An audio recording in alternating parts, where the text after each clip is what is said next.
Assalamualaikum warahmatullahi wabarakatuh. Perkenalkan, nama saya Adinda Ayu Permas dengan NIM 2110384, Program Studi Teknik Informatika, Konsentrasi Sistem Informasi, Strata 1 di STMK Madura, Indonesia.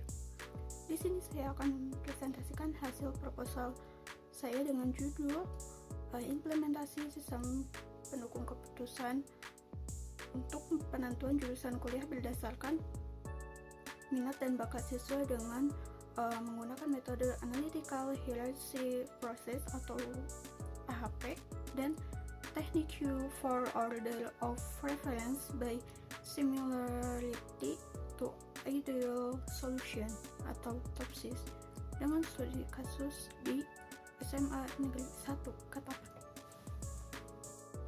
Nah, untuk bagian latar belakang ini saya akan menjelaskan yang dimana pemilihan jurusan kuliah merupakan keputusan penting yang mempengaruhi masa depan siswa. Namun seringkali siswa merasa bingung dan kurang percaya diri karena minimnya informasi dan terbatasnya pendampingan dari konselor pendidikan. Nah, untuk mengatasi hal ini, sistem pendukung keputusan berbasis metode AHP dan TOPSIS dapat menjadi solusi.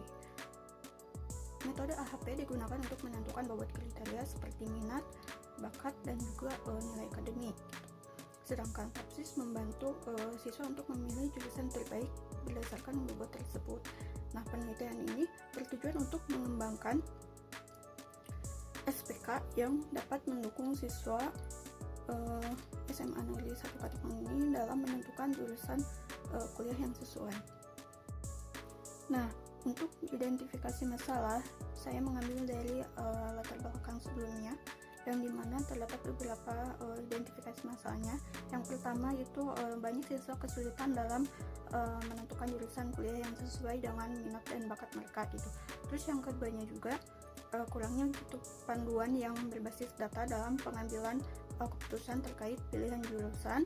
Terus yang terakhir itu ada keterbatasan alat bantu yang efektif dalam memberikan rekomendasi jurusan untuk mereka.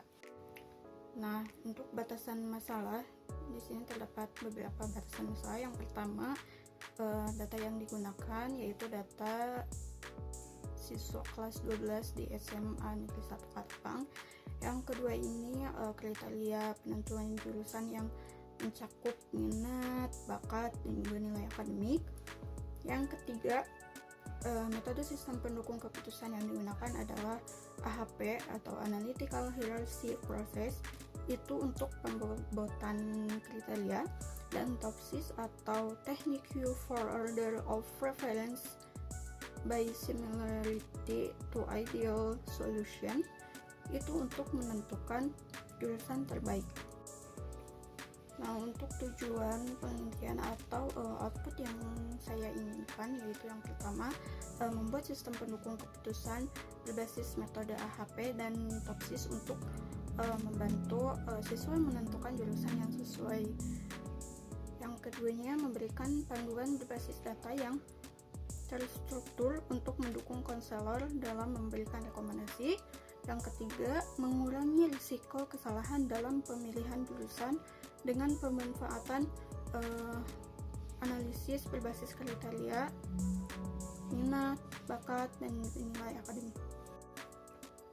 Untuk kegunaan penelitian ini, yang pertama bagi peneliti sebagai pengalaman praktis dalam menerapkan metode AHP dan TOPSIS serta menjadikan referensi penelitian lanjutan. Nah, yang kedua ini bagi pengguna, penelitian ini membantu siswa menentukan jurusan yang sesuai dengan minat, bakat, dan nilai akademik mereka, serta mempermudah konselor dalam memberikan rekomendasi berbasis data. Dan yang terakhir, bagi institusi, penelitian ini menyediakan alat teknologi untuk meningkatkan kualitas layanan konseling, menunjukkan komitmen terhadap keberhasilan siswa dalam mengambil keputusan jurusan kuliah yang sesuai dengan yang mereka inginkan, dan menjadikan model sistem yang dapat diadopsi sekolah lain. Untuk metodologi penelitian terdapat dua metode. Yang pertama, metode penelitian, saya menggunakan metode pendekatan kuantitatif deskriptif, yang dimana digunakan untuk menggambarkan data dengan angka-angka. Lalu untuk tahapannya, yang pertama itu terdapat pengumpulan data, yang dimana data dikumpulkan melalui kuesioner untuk mengetahui minat dan bakat siswa serta nilai akademik dari laporan sekolah. Lalu yang kedua, analisis data. Saya menggunakan dua metode, yaitu yang pertama AHP untuk menentukan bobot kriteria yang relevan. Yang kedua itu TOPSIS untuk menilai dan memberikan peringkat alternatif pilihan jurusan. Lalu yang terakhir itu untuk evaluasi sistem, diuji keandalannya dengan membandingkan hasil rekomendasi sistem dengan hasil dari konselor pendidikan.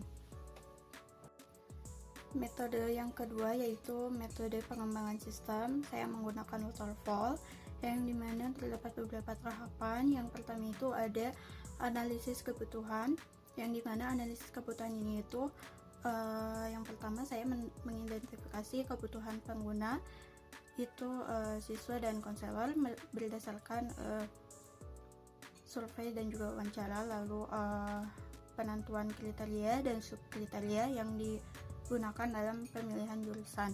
Lalu yang keduanya itu ada desain sistem.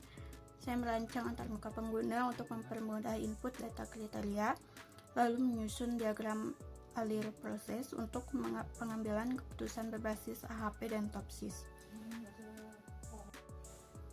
Yang ketiga itu ada implementasi, yang dimana pembuatan aplikasi berbasis web menggunakan bahasa pemrograman PHP dan Python, lalu integrasi database untuk menyimpan data siswa dan hasil evaluasi.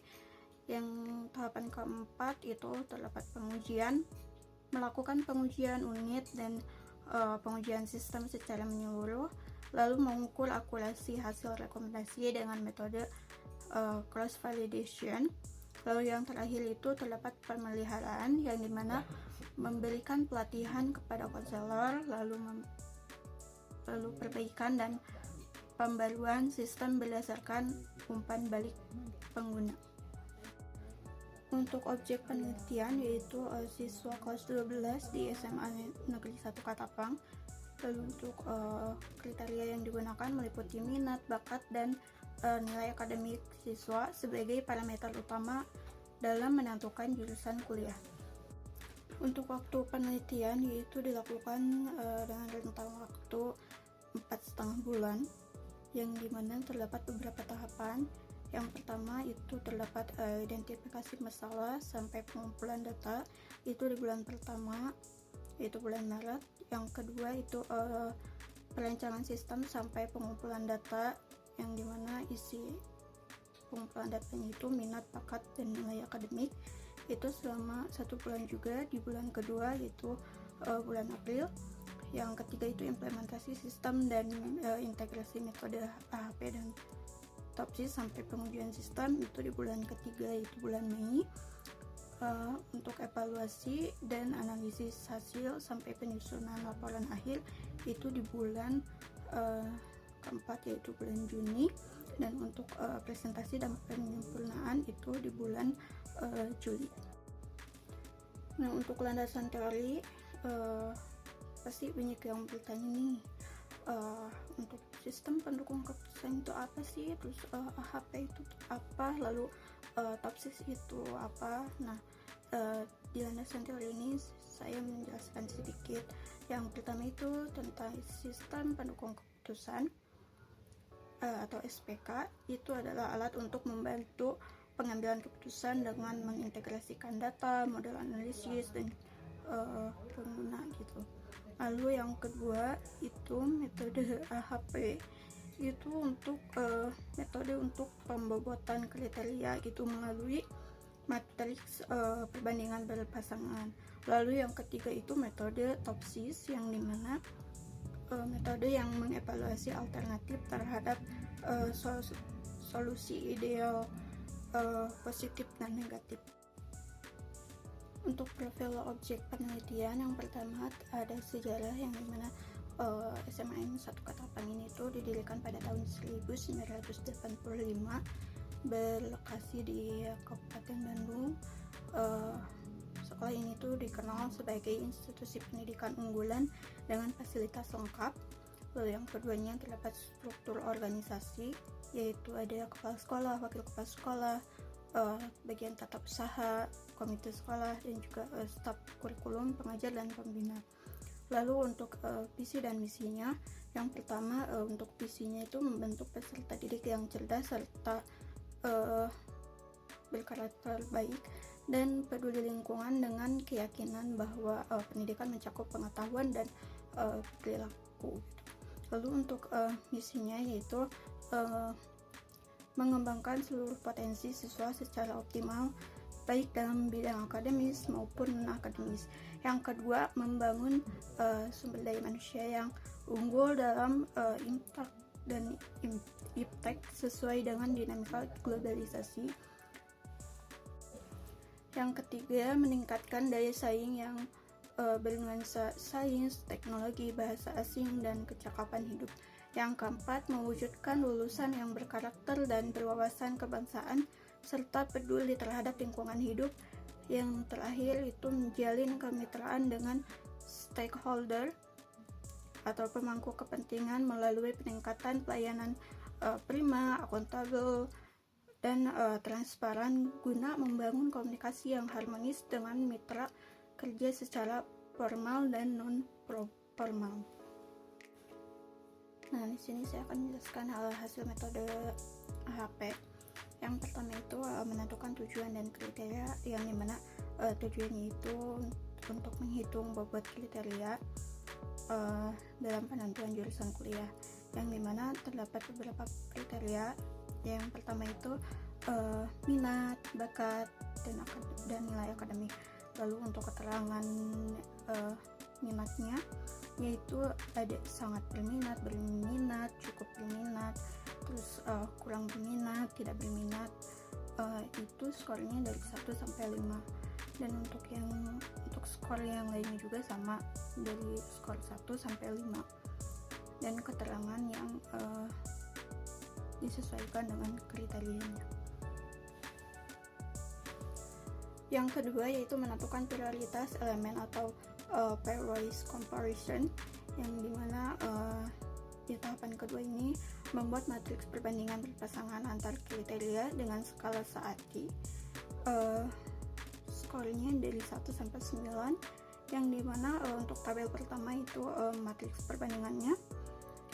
Lalu yang keduanya itu hasil dari matriks perbandingan tabel kedua, yang dimana hasilnya itu didesimalkan. Tahapan yang terakhir yaitu sintesis atau bisa disebut juga normalisasi, yang dimana di sini saya mengalihkan baris matriks pertama dengan kolom matriks kedua untuk menentukan bobot kriteria dengan menggunakan eigenvector, yang dimana jika dalam persen maka hasil bobot kriterianya itu untuk nilai eigenvector kriteria yang pertama itu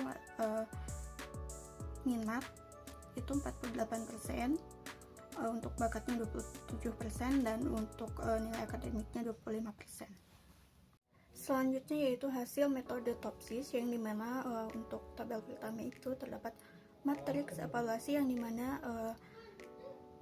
matriks evaluasi ini tuh terdapat alternatif jurusan dievaluasi berdasarkan kriteria dengan skor masing-masing.